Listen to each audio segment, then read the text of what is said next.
To set up your Google Drive for this Trailblazer course, we're going to go ahead and start in the App Center. Select App Center. Scroll down and select Google Drive Resource App. Please install Resource App. Agree. Install for me, and then add to my resources. You're then going to head back to the course. Let's head back to your Trailblazer course.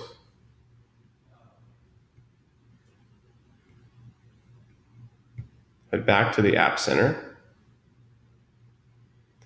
And we're going to ask you to install the Google Drive Assignments app next. Install the LTI app.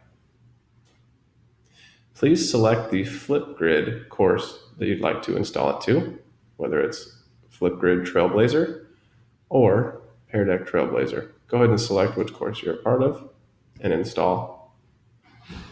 You're all set to use Google Drive for your course.